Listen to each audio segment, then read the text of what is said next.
जय माता दी दोस्तों। माता रानी आपकी सारी मनोकामनाएं पूर्ण करें और आप जीवन में खूब सारी तरक्की करें।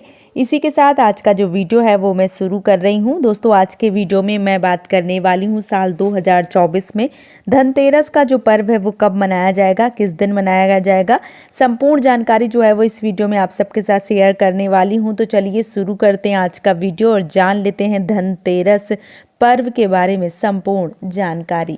दीपोत्सव की शुरुआत धनतेरस से ही होती है और छोटी दिवाली से एक दिन पहले धनतेरस का जो पर्व है वो मनाया जाता है। सनातन शास्त्रों में धनतेरस के पर्व का विशेष महत्व बताया गया है।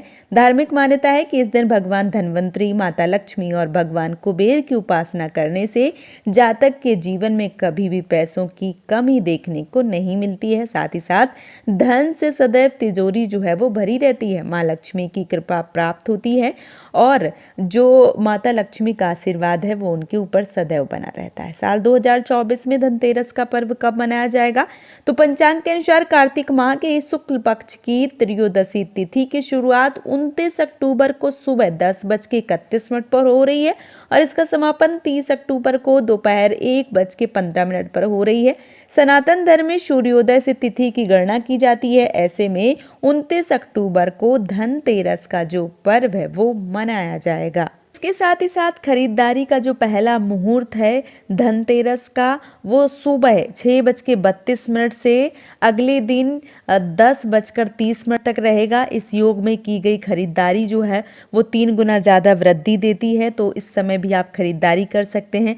धनतेरस के दिन अभिजीत मुहूर्त का संयोग बन रहा है। इस योग में खरीदारी करने से धन समृद्धि की प्राप्ति होती है, माता लक्ष्मी प्रसन्न होती हैं।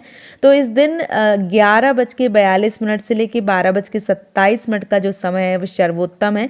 इस बीच आप खरीदारी कर सकते हैं। इसके साथ ही साथ शाम के समय 6:36 से लेकर रात को 8:32 का जो समय है प्रदोष काल में, इस समय भी उत्तम संयोग जो है वो बन रहा है, शुभ संयोग बन रहा है। इस समय भी आप खरीदारी जो है वो कर सकते हैं। तो 29 तारीख को काफ़ी शुभ योग जो है वो बन रहे हैं खरीदारी के। तो धनतेरस की जो शॉपिंग है, धनतेरस की जो खरीदारी है वो आपको इस समय ज़रूर करनी चाहिए। धनतेरस में माता लक्ष्मी की प्रतिमाएं खरीदी जाती हैं, गणेश भगवान की प्रतिमा, मूर्ति, चांदी सोने के सिक्के खरीदे जाते हैं, बर्तन खरीदे जाते हैं, धनिया खरीदी जाती है, झाड़ू खरीदी जाती है और बहुत सारे लोग कपड़ों इत्यादि की खरीदारी जो है वो करते हैं। आपके सामर्थ्य के अनुसार जो भी आपका सामर्थ्य है उस हिसाब से आपको धनतेरस वाले दिन खरीदारी जो है वो जरूर करनी चाहिए। महत्व के बारे में अगर एक नजर डालें तो धार्मिक मान्यताओं के अनुसार धनतेरस यानी कार्तिक मास की त्रयोदशी तिथि को समुद्र मंथन के दौरान भगवान धन्वंतरी अमृत कलश लेकर प्रकट हुए थे। इस वजह से इस तिथि को धनतेरस या धन त्रयोदशी के नाम से जाना जाता है। मान्यताओं के अनुसार भगवान धन्वंतरी को भगवान श्री हरि विष्णु का अंशावतार माना जाता है। इस शुभ दिन पर भगवान धन्वंतरी के साथ भगवान श्री हरि विष्णु की प्रिया माता लक्ष्मी और धन देवता कुबेर, मृत्यु के देवता यमराज की विधि विधान से पूजन अर्चन करने का विधान बताया गया है। भगवान धन्वंतरी जब समुद्र मंथन से प्रकट हुए, उनके हाथ में अमृत कलश होने की वजह से इस दिन बर्तन खरीदने की परंपरा बताई गई है। धनतेरस में सोना, चांदी, बर्तन, झाड़ू, धनिया खरीदना बहुत ज़्यादा शुभ बताया गया है।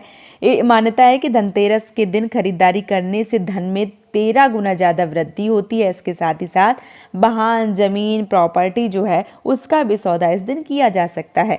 धनतेरस 2 शब्दों से मिलकर बना है, पहला धन और दूसरा तेरस, जिसका अर्थ होता है धन का 13 गुना। मतलब अगर आप इस दिन धन खर्चा करते हैं तो 13 गुना ज़्यादा बढ़कर आपको धन की प्राप्ति होती है।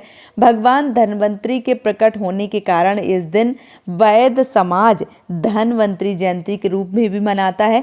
तो इस दिन जो भी चीज़ें हैं उनकी पूजा अर्चना की जाती है, जैसे मान लीजिए कि एलोवेरा हो गया या हल्दी हो गई, जो भी घर के घरेलू उपाय आप करते हैं जिनसे अगर छोटी मोटी बीमारी हो जाती है तो आप उनसे जो एक तरीके से इलाज है वो करवा पाते हैं। तो उन सारी चीज़ों की आज के दिन पूजा जो है वो होती है। नीम इत्यादि जो है वो बहुत सारे लोग रखते हैं।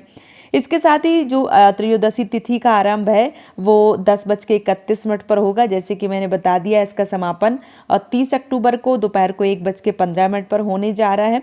तो 29 अक्टूबर को ही त्रयोदशी तिथि जो है वो मानी गई है।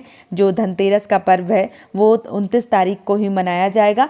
शाम को 6:31 से लेकर 8:31 तक पूजा का शुभ मुहूर्त रहेगा। 1 घंटा 42 मिनट का समय आपको मिल रहा है, तो इस बीच आपको पूजा जो है वो करना है। धनतेरस की पूजा हमेशा प्रदोष काल में की जाती है। भगवान धन्वंतरी की पूजा उपासना करने के साथ ही साथ दीप दान भी किए जाते हैं। साथ ही घर के मेन गेट पर, छत पर, नल के पास एक दीपक जो है वो जलाया जाता है। साथ ही साथ यम का दीपक जो है वो भी इसी दिन जलाया जाता है। घर के बाहर दक्षिण दिशा की ओर मुख करके जलाया जाता है। मान्यता है कि ऐसा करने से जो अकाल मृत्यु का भय है वो समाप्त हो जाता है। यम का जो दीपक है वो इस दिन जलाया जाता है और इस दीपक को जलाने से अकाल मृत्यु का भय जो है वो समाप्त हो जाता है। तो इस दिन आपको खरीदारी जो है वो ज़रूर करना है और जो भी सामान आप खरीदते हैं उसकी पूजा जो है वो ज़रूर करनी है। पूजा किस प्रकार से करनी है?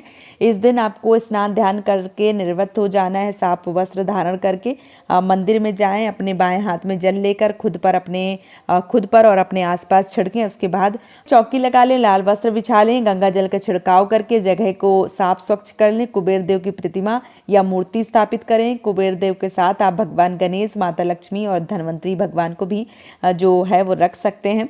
इसके साथ ही साथ सभी देवताओं को स्नान करवाएं, फूल मौली अर्पित करें, अक्षत, पान का पत्ता, मिठाई, फल फूल जो है अर्पित करना चाहिए और श्रद्धा भाव से उनकी आरती उतारनी चाहिए। इसके बाद जो भी चीज़ें आप लाए हैं उन चीज़ों को रखना चाहिए, उनकी भी पूजा अर्चना करना चाहिए। फिर आप जो चालीसा है उसका पाठ कर सकते हैं, आरती उतार सकते हैं, दीपक रख सकते हैं, जागरण कर सकते हैं और इसके बाद अपने घर के मुख्य गेट पर जो दिया है वो ज़रूर जलावें और भगवान धन्वंतरी की पूजा करें और यम का दीपक जलाएं और समस्त मनोकामनाओं को पूर्ण कर लें। उम्मीद करती हूँ ये वीडियो आप सबको पसंद आया होगा। वीडियो पसंद आया तो आप मुझे सपोर्ट ज़रूर करें, इस चैनल को सब्सक्राइब करके। आज का वीडियो यहीं पे समाप्त कर रही हूँ दोस्तों। जय माता दी।